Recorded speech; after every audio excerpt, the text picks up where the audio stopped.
हाँ जी, CA foundation champions. तो बच्चों, स्वागत है आप सबका आपके फेवरेट चैनल सी प्रतिज्ञा बाय अन अकेडमी पर। और मैं हूं आपकी क्यूए की एजुकेटर कोमल ग्यामलानी संतानी।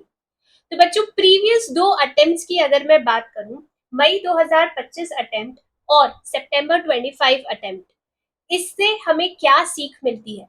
सबसे इम्पोर्टेंट लर्निंग जो क्यूए के रेस्पेक्ट में हमें इन 2 अटेम्प्ट्स ने दी है, वो ये है कि आप सिलेक्टिव स्टडी अप्रोच फॉलो नहीं कर सकते हो क्यूए में अब। क्योंकि पिछले 2 अटेम्प्ट से आईसीआई ऐसा ही कुछ खेल आपके साथ खेल रहा है। मई वाले अटेम्प्ट में लॉजिकल रीजनिंग के भरोसे मैक्सिमम जनता जाती है, वहां पर आपके साथ खेल लिया गया। फिर सितंबर अटेम्प्ट की बात करें तो स्टैटिस्टिक्स, जो कि एक बहुत स्कोरिंग एस्पेक्ट रहता है क्यूए का, इस बार स्टैटिस्टिक्स को घुमाया गया। तो इसका ये मतलब है कि उनको सब पता चल गया है कि तुम कौन कौन से चैप्टर्स को करके जाते हो और कौन कौन से चैप्टर्स को छोड़ के जाते हो, कौन से सेक्शन के ऊपर ज्यादा डिपेंडेंट हो। तो जिस पर ज्यादा डिपेंडेंट हो, आजकल अटैक उसी सेक्शन पर हो रहा है। तो भाई, अगर अब तुम एग्जाम में क्यूए के पेपर में 70+ स्कोर करना चाहते हो, तो तुम्हें सिलेक्टिव स्टडी अप्रोच 100% छोड़ना होगा और तुम्हें टारगेट करना होगा कि तुम 100% सिलेबस कवर कर सको। ठीक है? तो बचे हुए 100 डेज में जनवरी 2026 अटेम्प्ट के लिए जो हमारे पास 100 डेज बचे हैं, उसमें हमें किस तरीके से क्यूए की तैयारी करनी चाहिए, कौन से चैप्टर पहले करने चाहिए, कौन सा मटेरियल रेफर करना चाहिए, ये सब कुछ मैं आपको इस वीडियो में डिटेल में बता रही हूँ। तो वीडियो के अंत तक बने रहिएगा ताकि आपको एक क्लियर रोड मैप मिल सके क्यूए के लिए, जो आपको फॉलो करना है आने वाले 100 डेज में। और अगर आपने इसको शिद्दत से फॉलो नहीं किया, तो डेफिनेटली चांस है कि इस बार भी आपकी भावनाओं के साथ आईसीआई खेल लेगा। ठीक है? चलिए, तो सबसे पहले समझते हैं कि एग्जाम में हमें मटेरियल कौन सा यूज करना है। ये सब बच्चों को पता होता है, लेकिन भैया हम इतने ज्यादा सोशल मीडिया से कनेक्टेड होते हैं कि जो मटेरियल हमें हाथ में लगता है, हम उसको सॉल्व करने लग जाते हैं। अपने माइंड में ना क्लैरिटी रखो कि भाई, सीए फाउंडेशन की तैयारी कर रहे हो, तो सबसे पहले तुम्हें आईसीएआई मॉड्यूल को घोट लेना है। ये तुम्हारे लिए गीता कुरान के बराबर है। ठीक है? मॉड्यूल को घोट लेने का मतलब है कि मॉड्यूल में जितने भी टॉपिक्स छोटे बड़े जिस भी कोने में दिए हुए हैं, उनको बढ़िया तरीके से प्रिपेयर कर लो। मतलब कंसेप्चुअल क्लैरिटी 100% कर लो। उसके बाद उसमें दिए हुए क्वेश्चंस को अच्छे से सॉल्व कर लो। ठीक है? क्वेश्चंस का सॉल्यूशन मतलब तुम्हें इतना क्लियर होना चाहिए कि अगर तुमने कोई पर्टिकुलर चैप्टर सॉल्व करके कंप्लीट कर लिया है और कोई तुम्हारा दोस्त तुमसे रैंडमली उस चैप्टर का कोई भी क्वेश्चन पूछे, तो तुमसे बनना चाहिए। तुम्हें ये नहीं बोलना है कि मैं पहले अपने नोट्स चेक कर लूं, अपना रजिस्टर चेक कर लूं, उसमें सॉल्यूशन देख लूं। तो इस तरीके से तुमको अपने आईसीआई मॉड्यूल को कंप्लीट कर लेना है। उसके बाद बच्चों, पीवाईक्यूज बहुत बहुत ज्यादा इंपॉर्टेंट है सॉल्व करना। ठीक है? अब अगर पीवाईक्यूज के जो भी रेस्पेक्टिव स्कैनर्स मार्केट में अवेलेबल है, तुम देखोगे तो उसमें बहुत सारे पीवाईक्यूज मिलते हैं। अब वो इतने सारे पीवाईक्यूज देख के क्या होता है, माइंड घबरा जाता है। और ये माइंड की ना साइकोलॉजी है, जब उसके सामने तुम कुछ बहुत बड़ा पहाड़ जैसा काम रख दोगे ना, तो वो घबरा जाएगा और उस घबराहट में वो कुछ काम नहीं करेगा।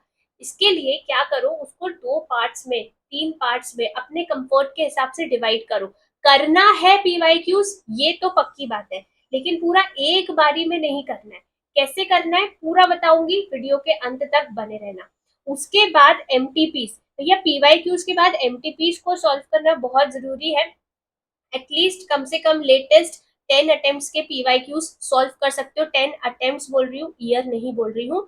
और साथ साथ जो लेटेस्ट अटेम्प्ट का जो आईसीआई के मॉक्स आते हैं, वो भी देना बहुत बहुत जरूरी है। तो ये मटेरियल कौन सा यूज करना है, आई थिंक ये आपको क्लियर है। इसके अलावा कहीं मत भागो, बहुत कंटेंट मिलेगा सोशल मीडिया पर पहले इस कंटेंट को पक्का करो। जब इस पे बिल्कुल कॉन्फिडेंट हो जाओ, फिर लगाओ अलग अलग क्वेश्चंस और मजा आएगा। लेकिन जब यही पक्का नहीं होगा ना, तो जब वो अलग अलग क्वेश्चन सामने आएंगे ना, तो घबराहट होने लगेगी, सोचने लगोगे यार क्यूए तो मुझसे बन ही नहीं रहा, क्या होगा।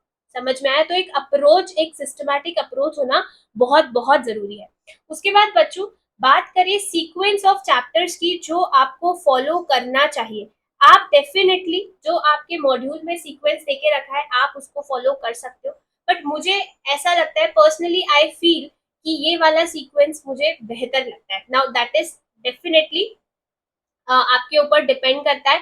हमें सिलेबस तो पूरा कंप्लीट करना ही है, तो आप चाहो तो जैसा मॉड्यूल में सीक्वेंस दिया है आप वो भी फॉलो कर सकते हो, और जो मैं सीक्वेंस दे रही हूँ आप उसको भी फॉलो कर सकते हो।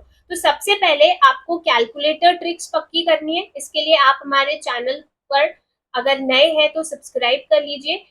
बिल्कुल एकदम बढ़िया बढ़िया कैलकुलेटर ट्रिक्स वाला वीडियो डला हुआ है, that you can definitely follow. उसके बाद कुछ बेसिक्स आपको पता होने चाहिए क्यूए से रिलेटेड, लाइक आपको एलसीएम निकालना आना चाहिए, इक्वेशंस को सॉल्व करना आना चाहिए, क्वाड्रेटिक इक्वेशन को सॉल्व करना आना चाहिए। तो ये कुछ बेसिक्स जो है वो आपके क्लियर होने चाहिए। ठीक है, इसके बाद स्टार्ट करते हैं चैप्टर से। तो शुरुआत करो एमओएफ से, जो सबसे हैवी चैप्टर है मार्क्स के टर्म्स में, और स्कोरिंग चैप्टर भी है। लेकिन अगेन मई 2025 में एमओएफ में भी कुछ ऐसे क्वेश्चंस घुसा दिए थे आईसीआई ने, जिसमें बच्चों को लगा कि यार हम तो इस चैप्टर के भरोसे गए थे और इस चैप्टर ने ही हमारी फील्डिंग सेट कर दी क्यूए में। ऐसे ही बोलते हैं सारे बच्चे। ठीक है, तो एमओएफ से शुरुआत करो, उसके बाद करो एपी एंड जीपी। ठीक है, बहुत चुन्नू मुन्नू सा चैप्टर है, 5 मार्क्स का उसका वेटेज है। फिर उसके बाद आ जाओ स्टैटिस्टिक्स में, स्टैटिस्टिकल डिस्क्रिप्शन ऑफ डेटा और सैम्पलिंग। ठीक है, स्टैटिस्टिकल डिस्क्रिप्शन ऑफ डेटा और सैम्पलिंग थ्योरी के चैप्टर्स हैं, थोड़े से प्रैक्टिकल्स भी हैं सिंपल वाले। इनको पक्के करने के बाद you should go for measures of central tendency and dispersion. Then उसके बाद कोरिलेशन एंड रिग्रेशन। मैं हमेशा इन तीनों चैप्टर्स को एक ग्रुप में रखती हूँ क्योंकि ये सारे रिलेटेड चैप्टर्स है। तुम अगर पहले कोरिलेशन रिग्रेशन उठा लोगे फिर एमओसीटी करोगे तो बोलोगे कि चैप्टर ही नहीं बन रहा, छोड़ दो। तो इस सीक्वेंस में उठाओगे तो it will be very beneficial for you. उसके बाद बात करते हैं इंडेक्स नंबर की। लड्डू चैप्टर 4 to 5 मार्क्स का वेटेज है। उसके बाद ratio proportion, indices and logarithm, equation, linear inequalities, ये तीनों का एक ग्रुप है। गाइस इसलिए मैंने बोला कि शुरू में कैलकुलेटेड ट्रिक्स के साथ साथ इक्वेशंस को सॉल्व करने के बेसिक्स पता कर लेना।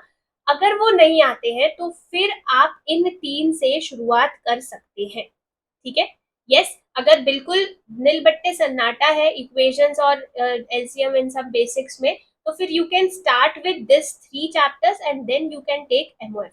ठीक है, फिर उसके बाद भैया लॉजिकल रीजनिंग में अपने पास 4 चैप्टर्स हैं। आप चाहो तो एक ही बारी में चारों चैप्टर्स को कर सकते हो, या फिर दो दो तीन तीन चैप्टर्स के बीच में एक एक चैप्टर घुसाते जाओ लॉजिकल रीजनिंग का, तो वो थोड़ा सा एक डिफरेंट भी हो जाएगा और तुम्हारा मूड भी फ्रेश रहेगा। ठीक है, उसके बाद permutations and combinations, probability and theoretical distribution. ये वो 3 चैप्टर्स है जो मैंने देखा है बच्चों को फालतू में एग्जाम में छोड़ के जाता है। अगर पिछले 2 अटेम्प्ट्स को एनालाइज करोगे तो देखना कि इन तीनों चैप्टर्स में से ना बहुत सिंपल सिंपल क्वेश्चंस ही पूछे गए, मैक्सिमम इक्का दुक्का क्वेश्चन है जो थोड़े से ट्रिकी है। तो भाई अगर आपको चैप्टर में दिक्कत है तो एटलीस्ट बेसिक्स और मॉडरेट लेवल तो कंप्लीट करके जाओ, एडवांस मत टच करो, पर चैप्टर छोड़ना नहीं है। ठीक है, फिर उसके बाद you can go for set theory and then calculus. अगर आप नॉन मैथ स्टूडेंट हैं और मैथ्स में ओके ओके हैं तो कैलकुलस आप छोड़ सकते हो, लेकिन उसके अलावा आपको पूरा सिलेबस टारगेट करना है, उसके अलावा कुछ भी नहीं छोड़ना है आपको। तो ये सीक्वेंस ऑफ चैप्टर्स आप उठा सकते हो अपने अपकमिंग 100 डेज के लिए। उसके बाद मेरे हिसाब से जो एक तुमको टाइम का टारगेट होना चाहिए वो कुछ इस तरीके का होना चाहिए कि 15 दिसंबर 2025 तक, आई रिपीट 15 दिसंबर 2025 तक तुम्हारे सारे चैप्टर्स कंप्लीट हो जाने चाहिए। ठीक है, नॉन मैथ्स वाले हो, कैलकुलस छोड़ रहे हो तो ठीक है, उसको छोड़ के बाकी सारा सिलेबस तुम्हारा कॉन्सेप्चुअली कवर हो जाना चाहिए, और साथ साथ मॉड्यूल तुम्हारा पूरा आईसीएआई वाला कवर अप हो जाना चाहिए। ठीक है बेटा, मॉड्यूल में ना हर चैप्टर में आपको एडिशनल क्वेश्चन बैंक भी दिखेगी। तो मैं तो ये नहीं बोल रही हूँ कि आप पूरा पूरा एडिशनल क्वेश्चन बैंक सॉल्व करो, बट यस उसके इंपॉर्टेंट क्वेश्चन जरूर सॉल्व करो क्योंकि एक्यूपी में से भी क्वेश्चन आईसीआई एग्जाम में पूछ रहा है। ठीक है, फिर उसके बाद 15 दिसंबर तक जो पीवाईक्यूज है वो 2018 तक के कंप्लीट कर लो।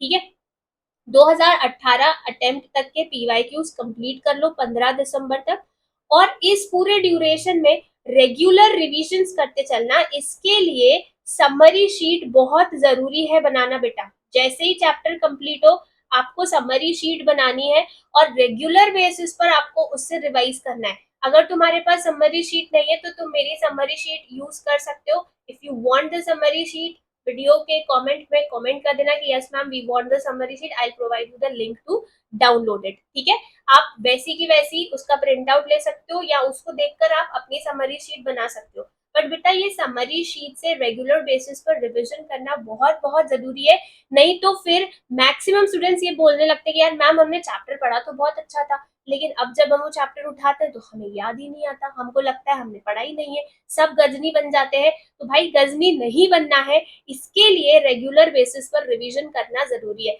वीक का कोई एक दिन बांध लो जो तुम्हारा फेवरेट हो, जो थोड़ा सा हल्का वाला दिन हो, जिसमें तुम पूरे टिल डेट जितना क्यूए पढ़ चुके हो वो पूरा रिवाइज करते चलो। उसके बाद चैप्टर वाइज टेस्ट दे के फ्री हो जाओ इस पूरे ड्यूरेशन में, क्योंकि इस ड्यूरेशन के बाद ही तुमको फुल लेंथ मॉक्स देने हैं। ठीक है, तो ये 15 दिसंबर तक का तुम्हारा टारगेट होना चाहिए कि तुम्हें 15 दिसंबर तक ये पूरा कंप्लीट कर लेना है। फिर उसके बाद बच्चों 15 दिसंबर के बाद टिल एग्जाम डेट तुमको बचे हुए पीवाईक्यूज टिल 2025 तक के कवर अप करने हैं। आईसीएआई के जो मॉक्स आएंगे लेटेस्ट वाले वो देके खत्म करना है, और ज्यादा से ज्यादा फुल लेंथ मॉक्स देने हैं, उनको एनालाइज करना है। So this should be the approach that you should follow in the upcoming 100 days. तो इस पूरे वीडियो में मैंने आपको एक्सप्लेन किया कि कौन सा मटेरियल आपको यूज करना है, कौन सा सीक्वेंस आपको चैप्टर का फॉलो करना है, और साथ साथ 15 दिसंबर तक आपको क्या करना है, और 15 दिसंबर टिल एग्जाम आपको क्या करना है। इस पूरी जर्नी में मैं आपके साथ हूँ, I am just a message away from you. जहां पर भी तुमको दिक्कत लगे, जहां पर भी तुमको लगे कि मैम नहीं हम फंस रहे हैं, हमसे नहीं हो रहा है, आप मुझे टेलीग्राम पर मैसेज कर सकते हैं। I will help you out. Team Pratigya is with you in every phase. ठीक है, तो मेक श्योर कि आप इस 100 डेज के मास्टर प्लान को फॉलो करो और अपने क्यूए के स्कोर को इनहेंस करो।